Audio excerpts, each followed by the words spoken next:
Ein Gast fragt nach seinem Zimmer und du zeigst irgendwo hin. 5 Minuten später steht er wieder hier. Genau das lernst du in den nächsten 15 Minuten. 7 deutsche Wörter, mit denen du jeden Gast vom Empfang bis zur Zimmertür führst, ohne zu zeigen und ohne dass er nachfragen muss. Wir gehen den kompletten Weg einmal live durch. Empfang, Flur, Zimmertür.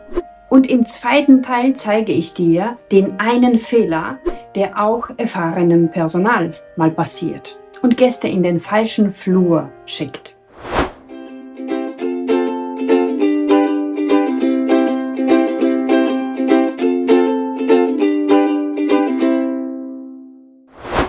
Ich bin Isabella. Ich trainiere internationales Hotelpersonal, damit es professionell auf Deutsch kommunizieren kann.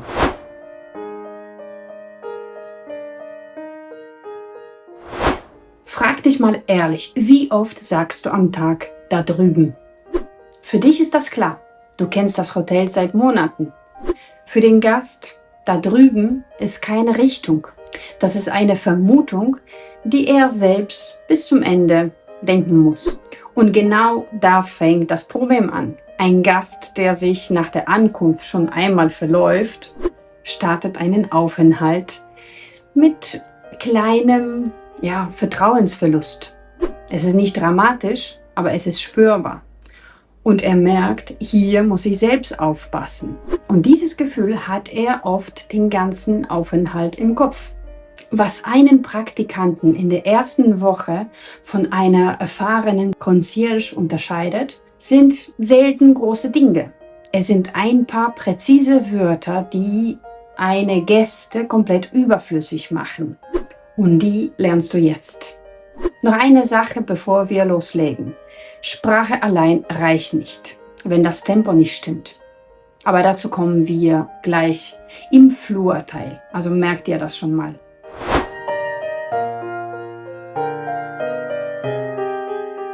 Starten wir dort, wo jede Führung beginnt. Am Empfang. Bevor sich überhaupt jemand bewegt. Gegenüber. Gegenüber. Erstes Wort. Gegenüber.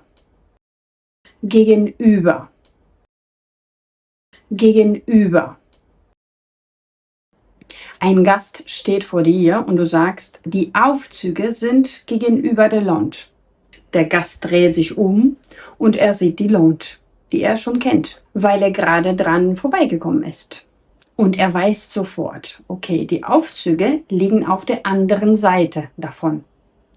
Keine Gäste nötig. Kein, so ungefähr dort. Sprich einmal laut den Satz mit mir. Die Aufzüge sind gegenüber der Lounge. Die Aufzüge sind gegenüber der Lounge. Die Aufzüge sind gegenüber der Lounge. Jetzt tausch die Lounge gegen einen anderen Fixpunkt, den Gast schon kennt. Zum Beispiel die Bar, den Concierge-Schalter, den Blumenstrauß in der Mitte der Lobby. Das Prinzip bleibt.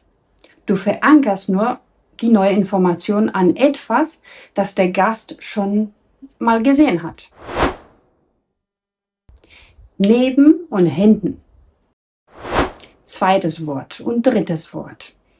Neben und hinten. Neben, hinten. Neben und hinten. Damit setzt du Landmarken, bevor überhaupt eine Bewegung losgeht. Der Concierge-Schalter ist neben dem Eingang.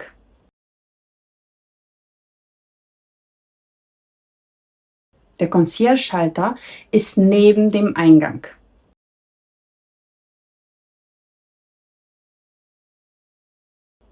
Die Rezeption ist direkt hinter Ihnen.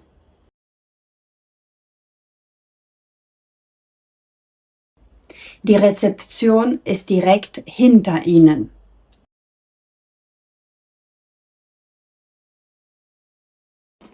Ein Gast, der schon weiß, wo Concierge und die Rezeption liegen, bevor er losgeht, fühlt sich abgesichert.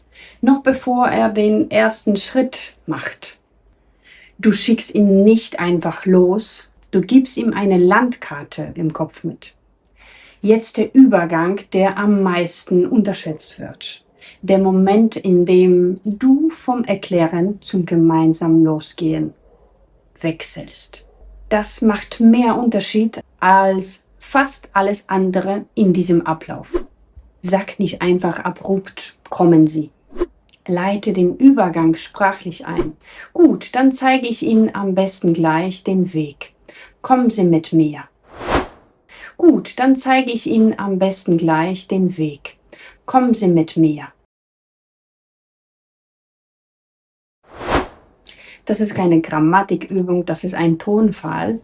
Und der Satz sagt dem Gast, jetzt beginnt die Führung. Du musst nichts mehr selbst herausfinden.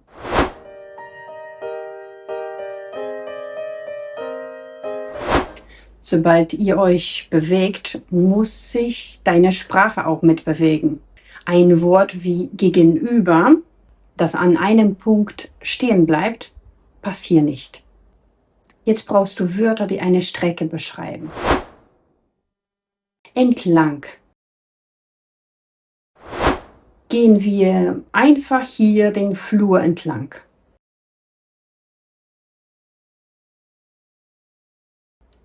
Gehen wir einfach hier den Flur entlang.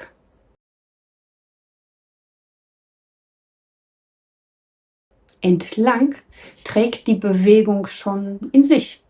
Du beschreibst keinen Punkt mehr, sondern den Weg. Kleiner Unterschied hier, aber er wirkt.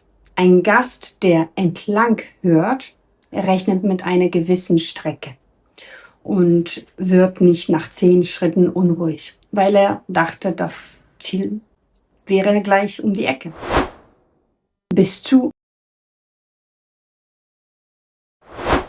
Ab jetzt brauchst du wirklich einen klaren Stopppunkt, bevor du die Richtung wechselst.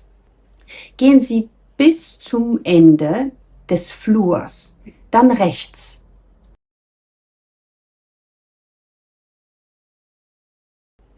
Gehen Sie bis zum Ende des Flurs, dann rechts. Bis zur zweiten Tür auf der linken Seite.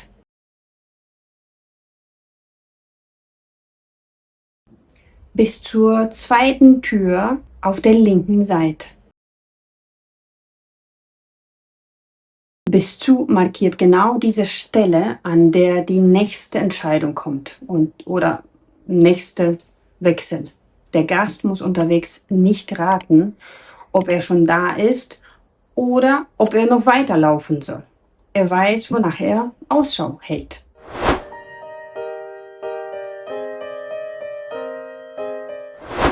Und jetzt kommt der Punkt, der wirklich zählt, weil ihn fast niemand bewusst trainiert.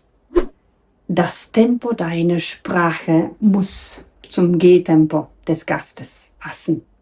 Was oft passiert, du kennst den Weg auswendig, also redest du ihn in deinem eigenen Tempo weiter, während der Gast langsamer wird. Vielleicht orientiert er sich gerade, vielleicht balanciert er ein Gepäckstück, vielleicht schaut er sich einfach um die Punkte zu finden. Am Ende bist du mit deiner Erklärung schon fertig, bevor er überhaupt an der Stelle angekommen ist, über die du gerade gesprochen hast. Und die Lösung ist einfach. Sprich im Gehtempo, nicht vorher. Sag bis zum Ende des Flurs, genau dann, wenn ihr den Anfang des Flurs erreicht habt. Mach an jedem Entscheidungspunkt eine kurze, bewusste Pause. So wird aus einer runtergesagten Ansage eine echte Führung. Probier das kurz wirklich selbst. Geh im Kopf einen Flur entlang und sprich dabei laut die Wegbeschreibung. Nicht davor, sondern während der Bewegung. Das fühlt sich komplett anders an als eine auswendig gelernte Ansage, oder?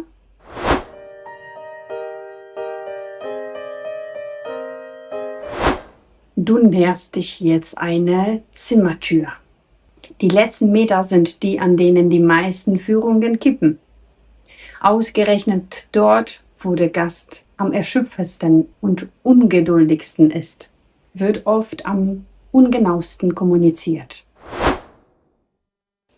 Um die Ecke auf der rechten Seite. Ihr Zimmer ist gleich um die Ecke auf der rechten Seite, Nummer 214. Um die Ecke und auf der rechten Seite. Ihr Zimmer ist gleich um die Ecke auf der rechten Seite, Nummer 214.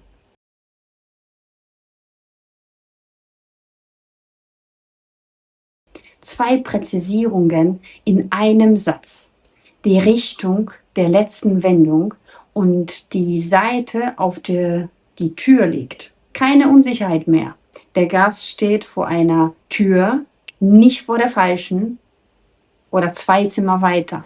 Der zweite große Fehler. Falscher Flügel oder falsches Stockwerk.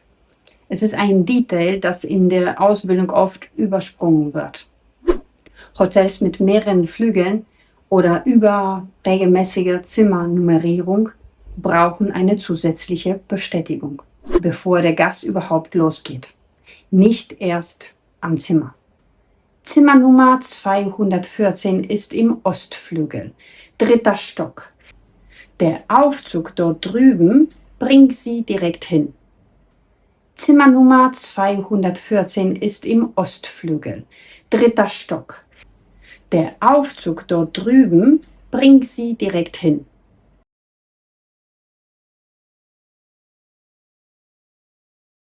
Lässt du diesen Satz weg und der Gast läuft in den falschen Flügel oder das falsche Stockwerk, war die ganze vorherige Präzision umsonst.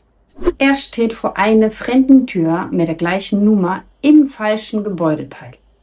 Und das Vertrauen, das du gerade so mühsam aufgebaut hast, bricht genau in diesem Moment. Die Regel ist einfach. Flügel und Stockwerk zuerst, dann die Richtung. Und dann Feindetails. Genau in dieser Reihenfolge und nicht andersherum.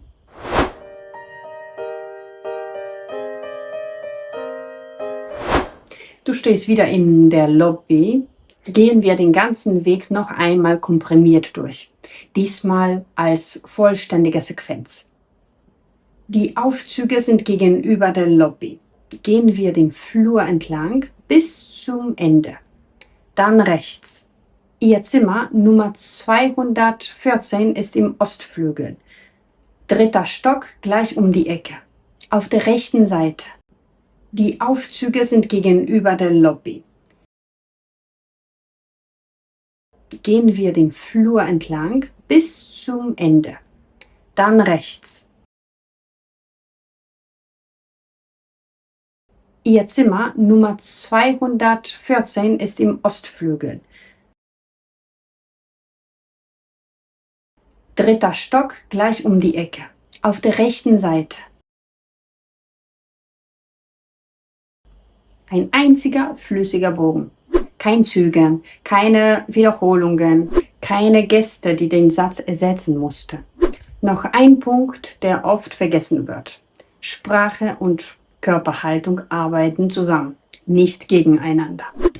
Offene Handbewegungen in Richtung des Wegs unterstreichen die Ansage, aber sie ersetzt sie nicht. Das heißt, der Satz muss auch ohne deine Gäste komplett verständlich sein. Probier den Test selbst. Würde der Gast auch verstehen, wenn du die Hände in den Taschen hältst? Genau diese kleinen Momente, die ersten 5 Minuten nach dem Check-in, zahlen überproportional in die Gästezufriedenheit ein. Ein Gast bewertet selten explizit. Die Wegbeschreibung war gut, aber er nimmt mit, hier wurde ich betreut. Und das beginnt lange vor dem Zimmer. Für dich zum Üben, nimm dir einen ruhigen Moment in der Schicht und geh den Weg von deiner Rezeption zu 3 verschiedenen Zimmern gedanklich durch. Laut mit allen 7 Wörtern, unter Druck, wenn die Lobby voll ist und 3 Gäste gleichzeitig etwas brauchen.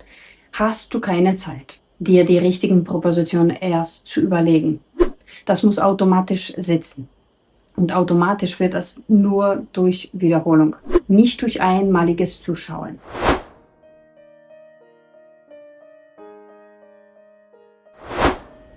Sieben Wörter, kein Zeigen, kein Nachfragen, kein Gast, der zweimal an der Rezeption vorbeikommt.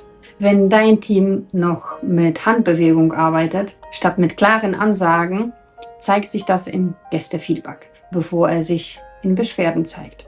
Wenn du das systematisch für dein ganzes Team trainieren willst, nicht nur als Einzelvideo, sondern als echtes Sprachtraining für den Gästekontakt, schreib uns. Link findest du unten in der Beschreibung.